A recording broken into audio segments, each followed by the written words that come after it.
Festival 2019, Riotous Excursions. Thank you all for coming.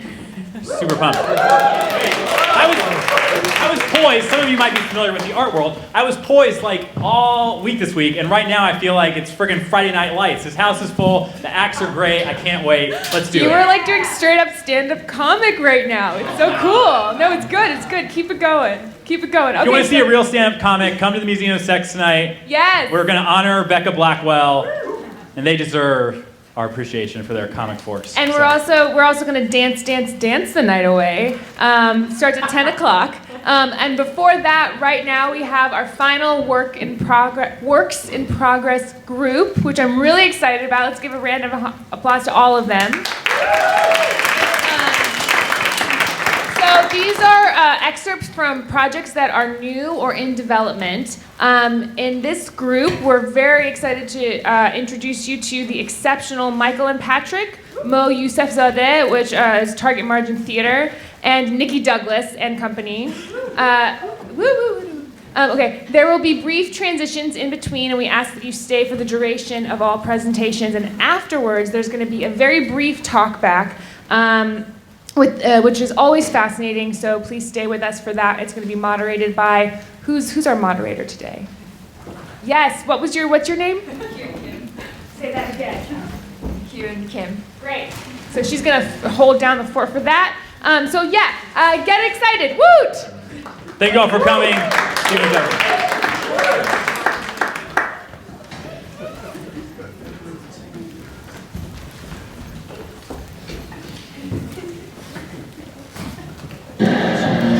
Now, shall we begin?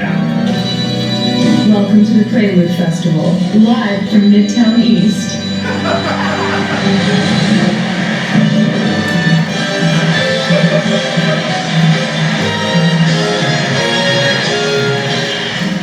Our first nominee is Circle Jerk, the much-anticipated completion of the critically ignored trilogy from hot newcomers Michael and Patrick. This piece traces the exploits of 5 all-black gays on an unspecified yet highly specific island somewhere in the mid-Atlantic. On the coast of Utopia, Jurgen, a political firebrand who has been deplatformed from nearly all social media for white supremacist trolling, plots his revenge with his boarding school best friend, the Lord Baby Bussy. Together, they invent a virtual influencer to spread their ideological seed and colonize the world with homosexuality. But first, a word from the incel housekeeper, Honey. This is Circle Jerk.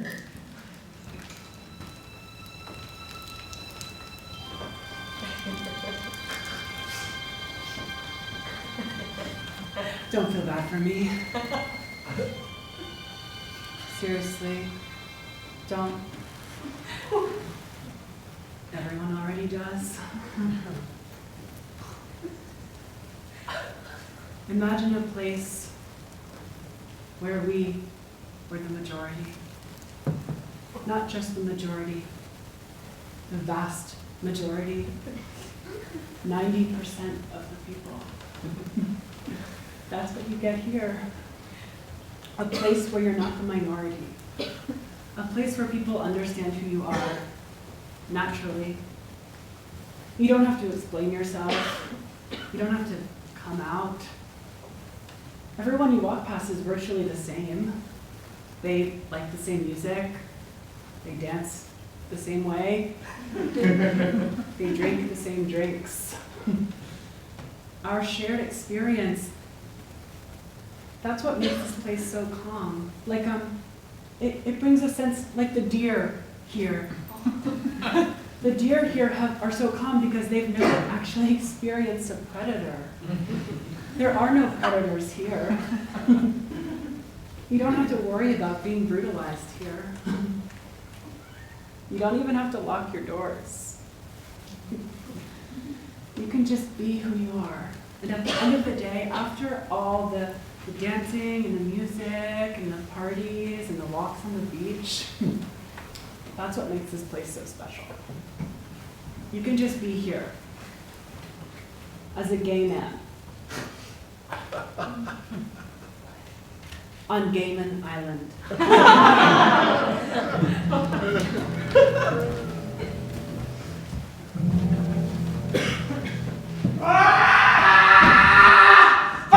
you, motherfuckers!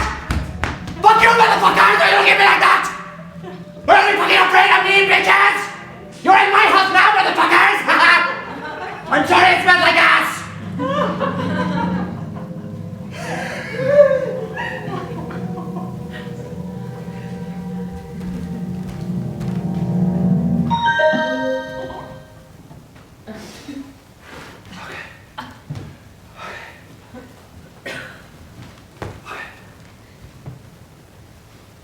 Hey bitches, it's me, your Han. I've been kicked off Facebook, Instagram, Twitter, YouTube, LinkedIn, and so now you can find me here. Welcome to my TikTok channel.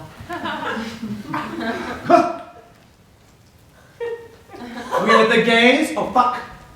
Oh my god. Why is it so complicated? We're the gays, we're the gays, we're the gays. When you travel the world, you can speak with whatever accent you want. We're the gays, we're the gays, we're the gays.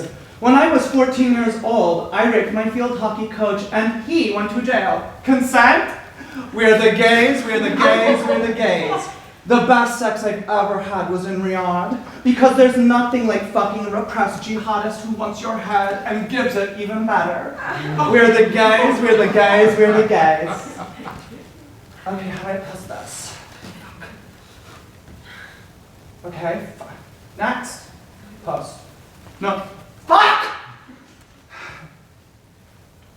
You know, first, they came for the comedians.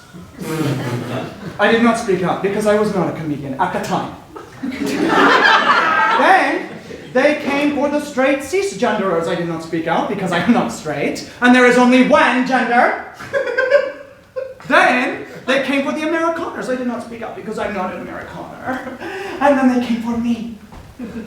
And there was no one left to speak out for me because you were blackout. Don't worry about me.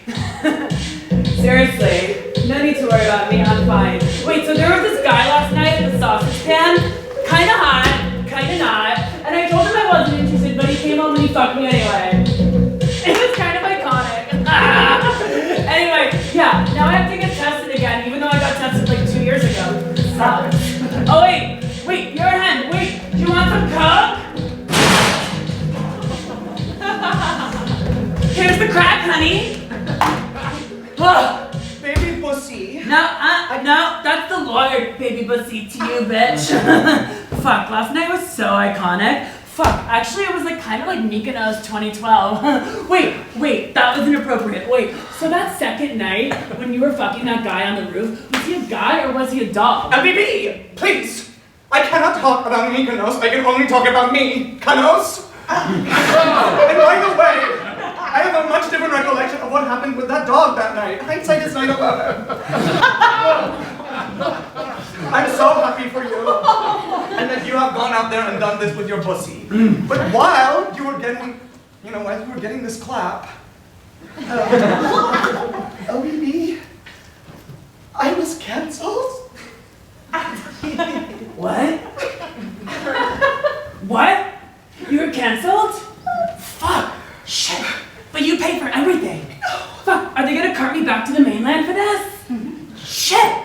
Wait, was it the boys in the basement? Oh my god, no, it was not the boys. Not just the boys. LBB.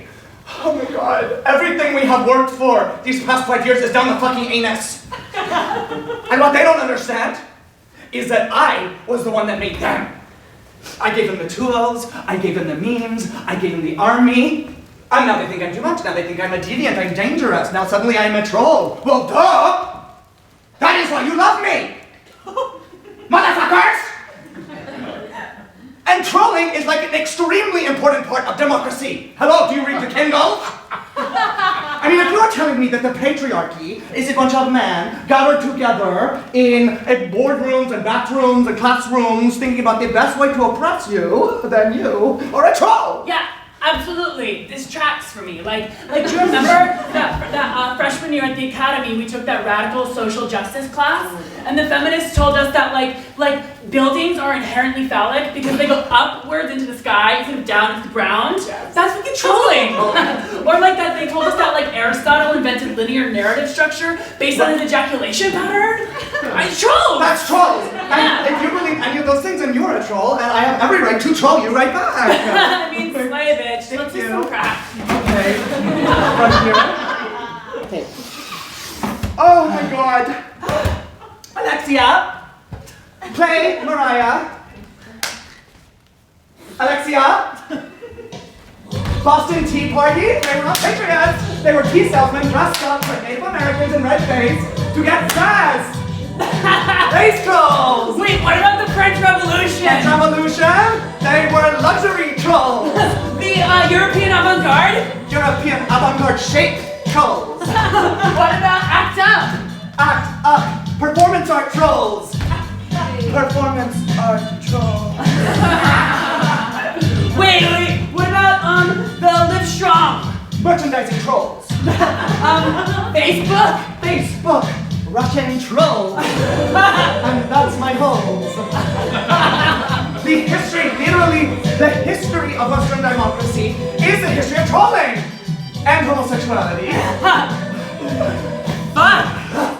Yeah, they canceled me years ago, actually. I don't even remember why at this point. Something to do with a picture of me and the Wiz in 8th grade. But they don't understand that, like, there's a difference between playing a character and blackface, okay? And I was the lion. Fuck. Anyway, that's why I just live out here year-round.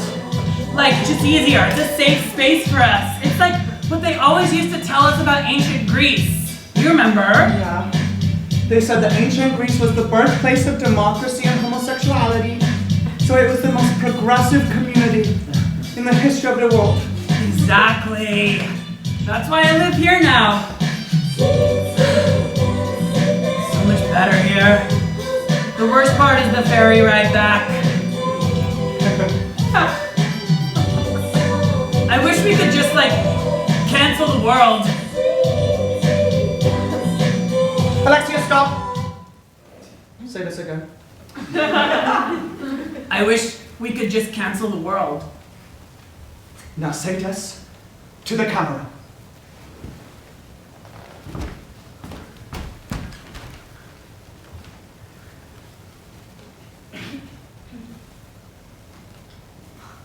I wish we could just cancel the world.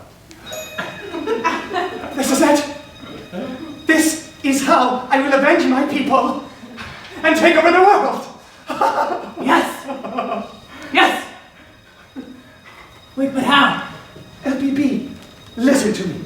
If you could live in a place that was just us, just the gays, and only the pretty ones like you and me, not just on Gaiman, but everywhere, would you? Would I still be a 6 out of 10? No, LBB. Beauty standards are created by straight people to oppress us. That is why they always say, why are those gay men so much prettier than straight men? They are saying this to trick us so that they can cancel us in the future. But what they don't know is that we are predestined to cancel them. We are the greatest species in the history of this world. And we will cancel the rest. And soon everyone will be just like us. And LBB,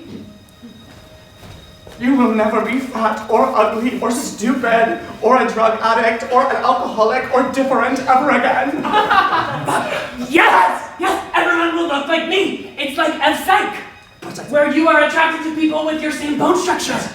And it's also like golf courses that are green with water. So your brain is like, I'm not gonna get attacked by a barrier. It is this exact same principle, only it is gay humans everywhere.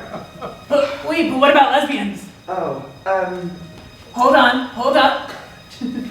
They like the outdoors. They like being together around the campfire. They like telling stories. Absolutely.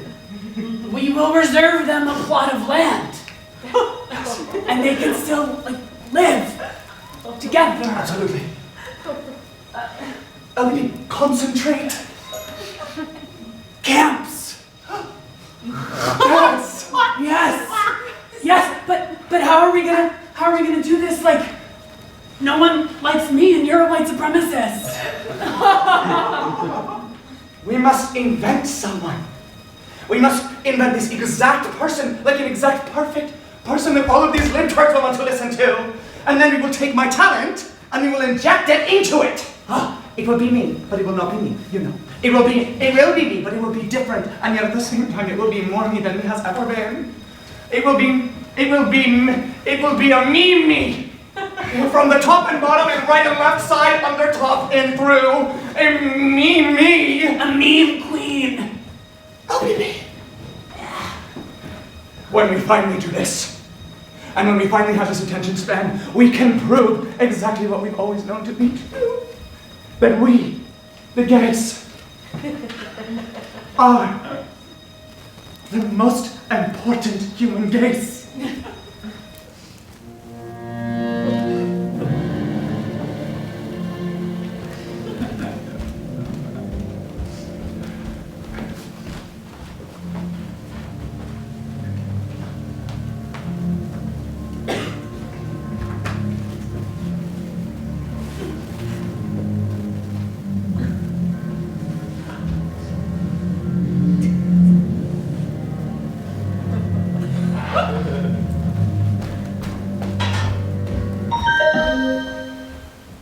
Hi bitches, it's your hen.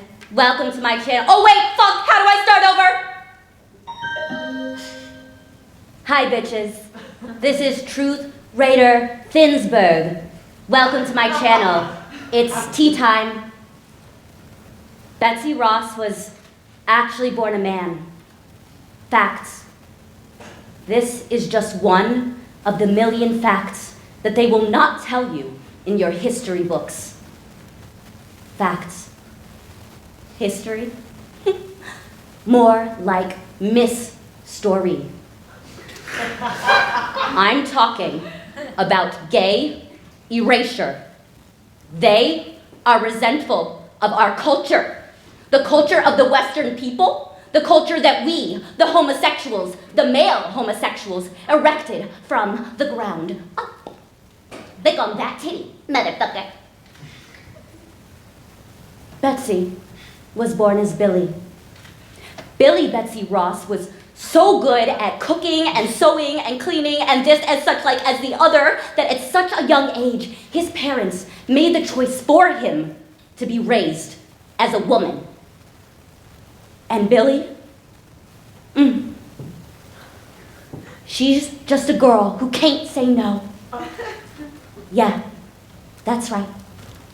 In 1976, a gay male power-bottom fashion designer by the name of Billy Ross was viciously turned into a woman. And if that's news to you, tough titties said the kitty, but the milk's still good. Consent?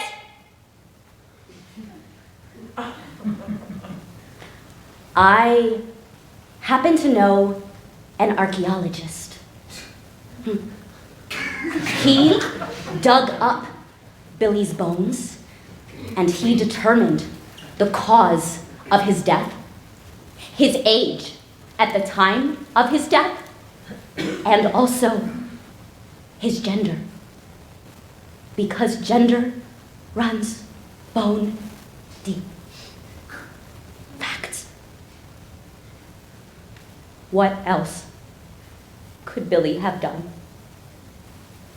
If only he had been allowed to be raised as a gay man. The man that he was in his bones. I'm the key to our salvation. Let's create a big gay nation.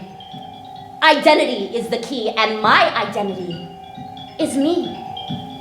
A gay boy in a woman's body. Fuck it all! Come join my party!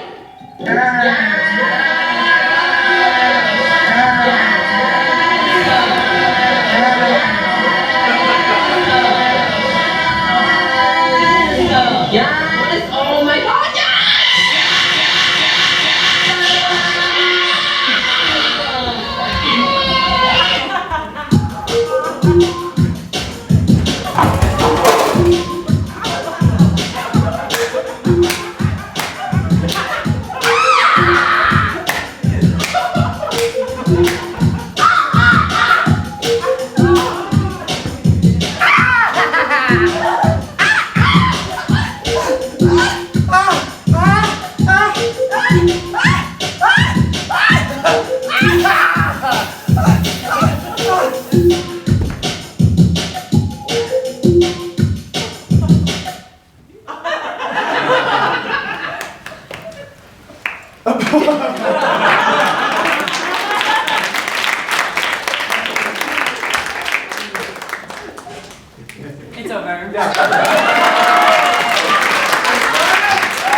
almost afraid to know itself.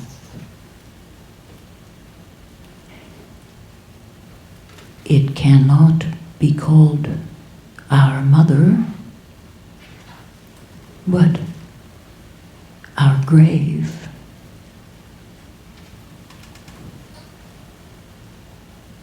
Where nothing, but who knows nothing, is once seen to smile.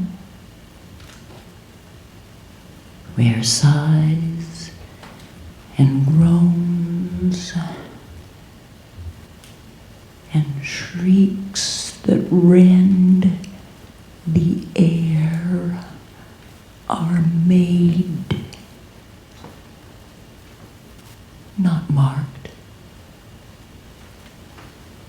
Where violent sorrow seems a modern ecstasy.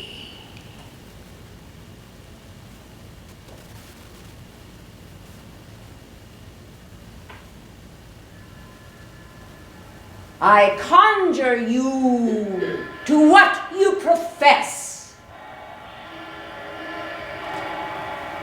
Where'er you came to know it, answer me.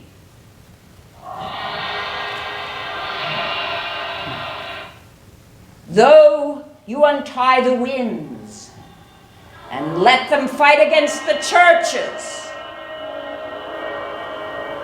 though the yeasty waves confound and swallow navigation up, Shame.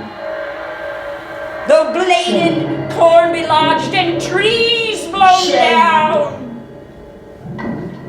Shame. though castles topple on their warders' heads, though palaces and pyramids do slope their heads to their foundations,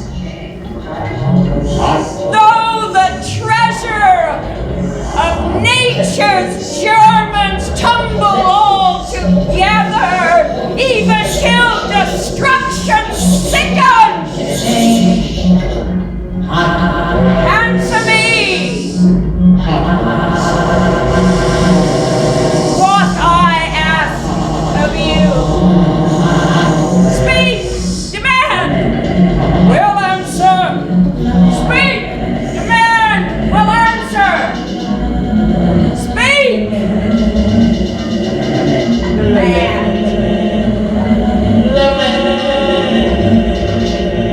will answer.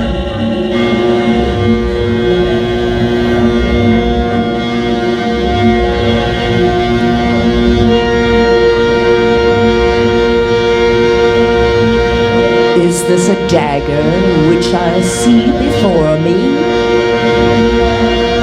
The handle towards my hand? Come, let me cut you. I have thee not, and yet I see thee still.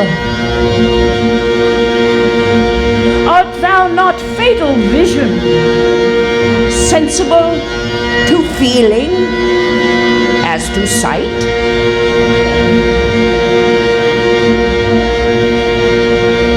Or art thou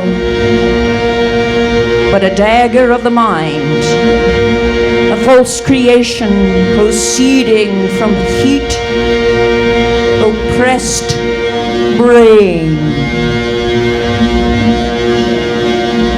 I see thee yet,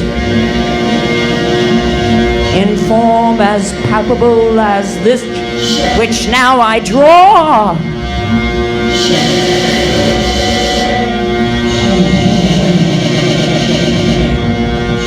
That which hath made them drunk hath made me bold. What hath quenched them hath given me fire. This tune goes manly the power is ready. A lack is nothing but a leaf is ripe for shaking, and the powers above put on their instruments. Receive what cheer you may. The night is long that never finds the day.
We constitute a majority of 70% against the cost Hindu will leave homeland of ours.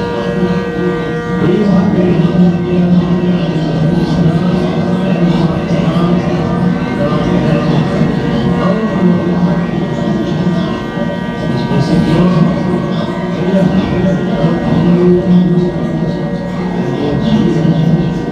stable enjoying government in Pakistan, and I am confident will settle down as friends and neighbors like Canada and the United States and other sovereign states, both in North and South America. Hindu India and Muslim India must be separated, because the two nations are entirely distinct and different, and in some matters antagonistic to each other. Let me tell you some of the differences. We differ in our history, culture, language, architecture, music, laws, jurisprudence, calendar, and our entire social fabric of life.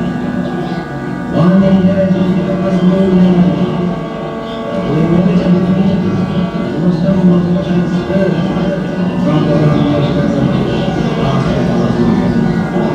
nations of traditions of Muslim never and all humanity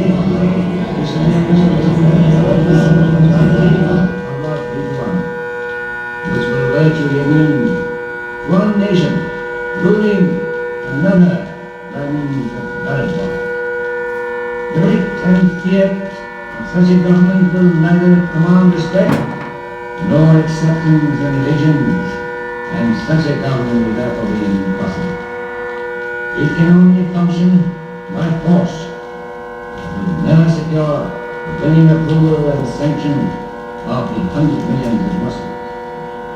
Unless the gravity of this aspect of the problem is realized and tackled rightly and boldly, chaos and individual must have and dignified peace. Our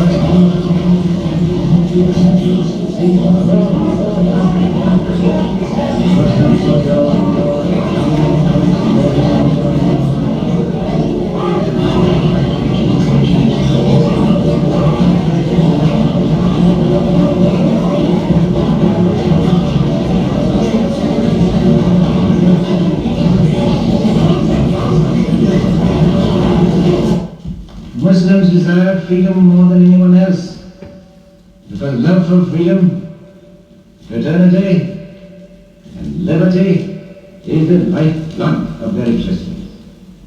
But freedom must mean freedom both from the British exploitation and Hindu domination.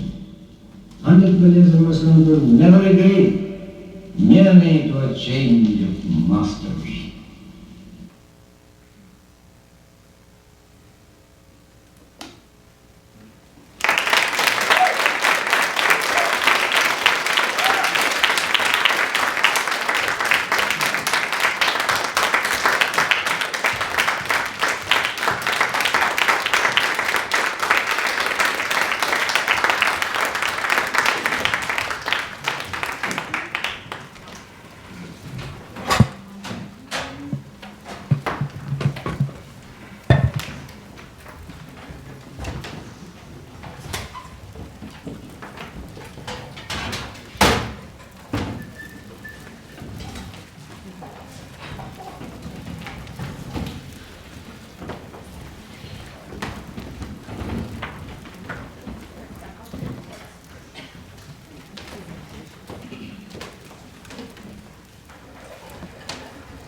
There's part 1, which is a stage play. There's part 2, which is a dance ritual. And then there's part 3, which is the continuation of the staged play. So you will see part 1, the end of part 1, into part 2.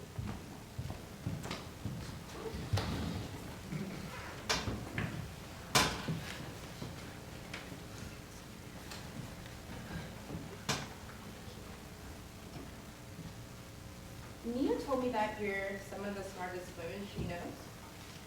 We are. That's right. And that spending time with you tonight might help me with this thing I've been experiencing. And what thing is that? That nobody wants me.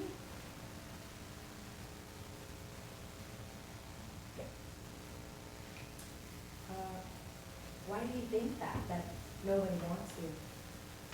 Because no one in my family has spoken to me in months, and all the black friends I have are in this room.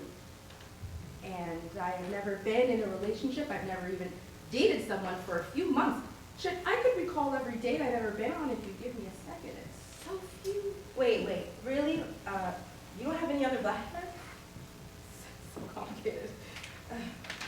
Can I ask you a question? Sure. Does all of this have to do with what you've been talking about, versions of yourself? Like, you said there's this version of myself, and then you said it again, I think there's this version of myself. And I'm thinking like some Jordan Peele type shit. Like, did you see us? Like, oh hell no, you know? Oh. I guess I'm just trying to find ways to be different, because maybe if I'm different, I'll attract the sort of black friendships and family relationships and life partner that I want. Because I am stuck right now. Beyond stuck. I may as well be underground. But I can't imagine who I'd be if I weren't stuck. I know exactly what kind of dope friend I'd be, and what kind of loving daughter I'd be, and what kind of attentive partner I'd be. But all of these ideas are sort of visions of a different me are crowding my brain, and I can't think straight anymore. It's just too full. So let it all out. Be the versions of yourself that you see. I don't know how. How do you do that? How do you become the self you see in your mind? I don't. Please. I'm not qualified to provide a legit. I'm sorry. I'm just having a really hard time. And I'm trying to not do that millennial thing where I over-articulate my emotions to the point of mania, but like, it's happening. I'm doing it. I feel betrayed by my childhood self. When I was little, I thought all of this was going to be so easy. Like, if I didn't find a partner in high school, I'd find them in college, and if not college, then at my first office job, and I'd have the same friends I met at Brown's Welcome Week for the rest of my adult life, and we'd all get pregnant together and fight about where to move after New York became too much, and I'm like, what the fuck? Who thinks like that? Who gets to live that life? Skinny people. Where did I get those ideas? That's not even remotely how I was raised. But still, it's like, what love story am I entitled to? Who gets to say who is making the choices in my life? Is it me? It doesn't feel like me. It doesn't feel like me. I don't feel like me. I read memoirs for a living. I read about other people's lives constantly. I read about their successes and failures in business and in family and in love. And at this point in my life, consuming so many personal narratives has become a lot. It's really hard not to compare my life to theirs. Anyway, right now I'm editing a memoir for an up-and-coming permaculturist, which I can acknowledge is an insane thing to say. I now know way more about the trends in organic farming than I ever thought possible, and I can use the word agroforestry in a sentence. In the memoir, though, the permaculturist uses the term fallow, which describes land that is purposefully left alone, land that is untouched. And when my boss walked into my office and found me weeping over a book that is mostly about how to breed pears sustainably, I had to tell her it's because I relate to the land. I am untouched. I feel like some unknown farmer or God or my ancestors have decided that I shouldn't be touched and that my love should lie fallow. So yeah, sometimes I imagine I am somebody else. I see another version of myself, and she is, oh, do you see her?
fun. And I'm going to turn it over to our moderator.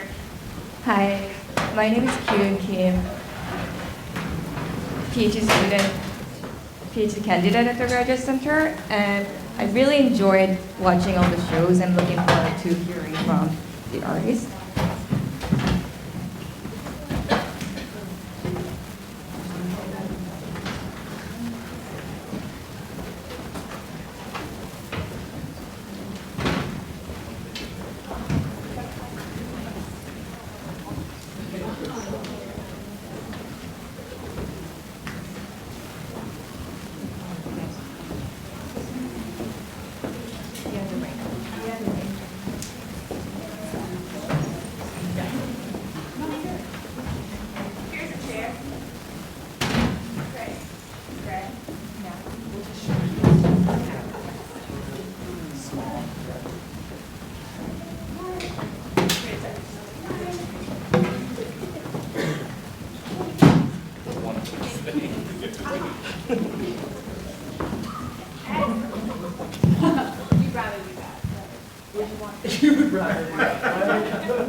We have like a maximum 10 minutes, so I'm gonna ask a few questions, and if we still have some time, we'll go to the audience. So to start off, I want you to introduce yourself briefly. I'm Michael Breslin. I'm one of the makers of Circleture. I'm Kat Rodriguez. And I'm Patrick Foley. I'm Mo, Target Margin Theater. Brian Muller, Target Margin Theater.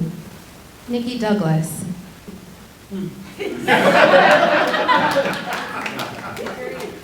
Thank you. Did you have a chance to see each other's work? All of you performed, so was you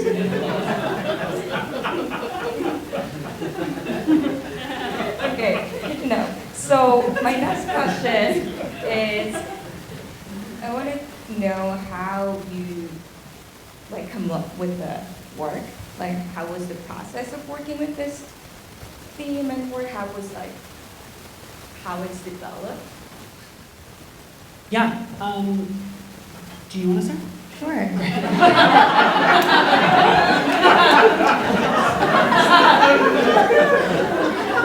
I should have said no.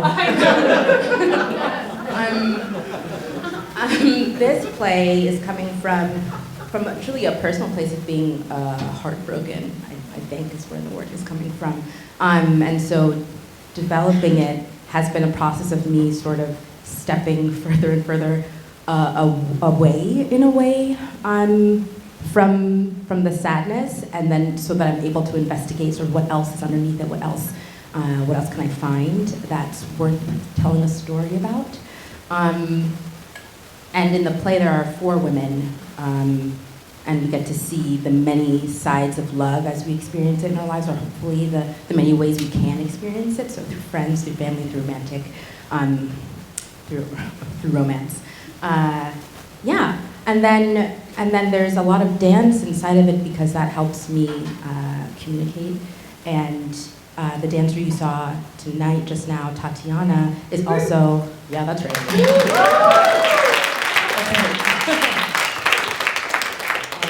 She is also my house dramaturg. The kind of dance that you just experienced is house dance, and she has been helping me understand how house fits into a love story, which if you know a little bit about house, it really does. That's right, it really does.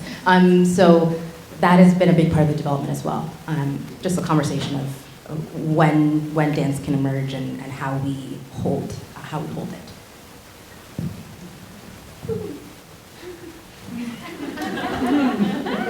Great, what's the question again? So the question was, how was the process of working with this work? Or how did you start thinking about this work? I guess it's all been a process. Even everything, what you saw was a process, and playing the bagpipes is a thing that I've been doing for the last 6-7 years. to varying degrees of shittiness, and so I think you saw probably the least shitty I've played them recently. I've been practicing a lot for you guys.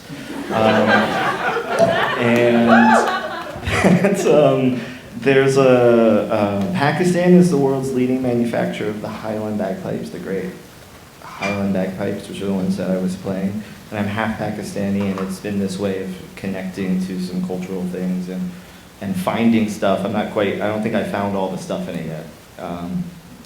What else, Brian? I mean, I'm just going to tell you right now that really this only comes together because Mo is looking for any excuse to play bagpipes in front of an audience. And let's just not fuck around because that's what it is. He'll find some great reasons why he has to play the bagpipes, given his culture, but ultimately he wants to come in here, make a bunch of noise, squonk at you, walk out, and then say that was pretty cool, man.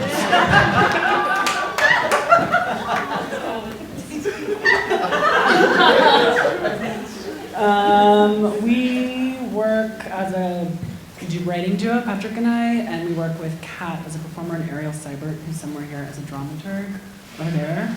And for this one, we've never worked with a script or with necessarily a plot before. So we really went in the direction of plot with this one. So it's been an interesting process, figuring out things like character and plot. No, that's it. Thank you. So I read from the program that Michael and Patrick and William were going to be produced soon. And news to us. Yeah. So I want to know how that's going and what are the next steps that we're taking. And nicHi, your play, other work is going to be produced, and also you can tell us more about like how this work is going to start. We're actually not technically going to be produced yet. We're just in the Makers Lab residency at Ars Nova, so we'll have some public performances in November and then again in February. I guess it's like halfway. It's kind of like non-binary. It's not produced, but it's not produced. It's like the new thing. It's gonna happen in May. We're gonna figure it out.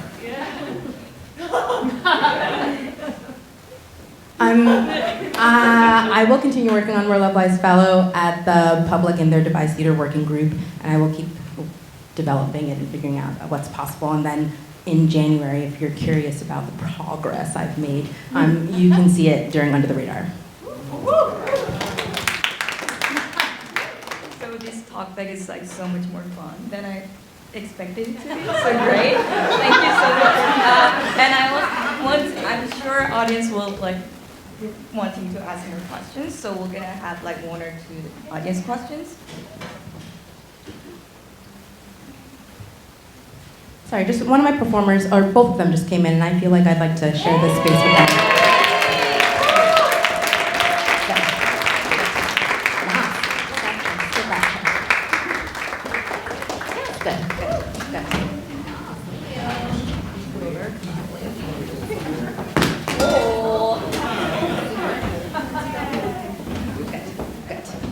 Got a question? That's right. Yeah, my question is for nicHi and her performers. Amazing work. Really, really beautiful. Could you talk a little bit about your like choreographic process in particular? Like you refer to it as like a dance ritual, right? Yeah. So was that like, did you like go into a studio and choreograph, or was it like how exactly did that work? It's a beautiful question. So 2 things are happening inside of the part 2 of the play. So yes, there's choreographed movement. No, I'm going to back up. So it is a ritual in that it has parts that have been determined by myself that have to do with discovering the placement of love in my body, basically. And then what you're seeing on the altar that was built is rooted in the Ife spiritual tradition. If you would like to Google that and look that up, that's what all of those, that's all of that was. So that is doing a bit of a ritual job as well. So just want to say that was symbolically what that altar space is doing. And then the form that we're playing with, or that Tatiana is improvising inside of, is built we built together. And I asked her questions, and we sort of chatted about love and our bodies and what was possible. Basically, that's really just it. Is that helpful? Yeah. So it would be different if you were to do it again. It would be a different. It would totally different, mostly different. There are bookmarks that remain the same in the way that many rituals that we have, this happens, and then this happens, and this happens, and the way we interpret them, there is room for shifting and changes, absolutely. Other questions? Ooh, I was just going to ask the name of the performer. It's so basic. I was going to ask the name of the performer in your piece. Oh, Mary Neufeld.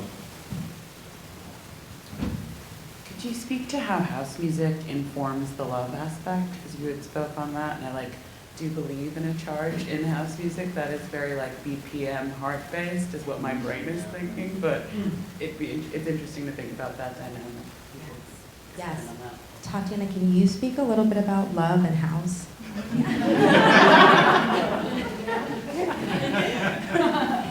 Yeah, so house dance is about love. Of course, this art form emerged in struggle, so it's a safe space for, I would say, sorry, my English is, I'm from Switzerland, so just in case. So this art form was made for people of color, mainly LGBTQ community, Black people, Latino people, a safe space to be, to release, to feel like they don't have to be accepted there. They are, and they can be whoever they want. So it's all about love. It's all about sharing energy in one space, no judgment, just be totally free. So this is fundamentally about love. If you have experienced house clubs in New York, because this is partly where it's from, you will feel that vibe, feel that energy. So people come there mainly to release their energy and then share with people. So I've created countless relationship through this art form without knowing the people and feel deeply connected. So it's really about that. And the last thing I want to add is fundamentally house dance is freestyle dance style. So there's, of course, vocabulary within, but the way we express it is through freestyling. Yeah. Other questions? Yeah, okay. Hi. For each of the productions, under the heading of experimental theater, what would you say, oh, my piece experimented this specifically? I'll just quickly say my piece experiments with form, that's all.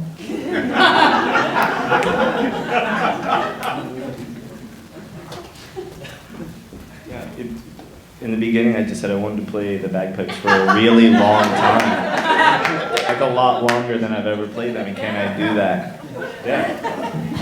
Also, as far as sonically, one of the things that's going on is sort of live sampling in real time, and so we never do the same thing. It's hit and miss, and I've missed many times. But so there's that aspect, the aleatoric aspect of each time, just capturing something Mary's saying and then screwing around with that. And so sonically, that's sort of one of our little experimental toys we wanted to bring into this. I would say that we're experimenting with tone. No, seriously. With tone, with politics, and on a kind of material level, we're working with TikTok a lot, the social media app, which experiments with tone. Thank you. We need to wrap up soon, and I'm really looking forward to watching the full versions of your shows soon. And thank you for the performers.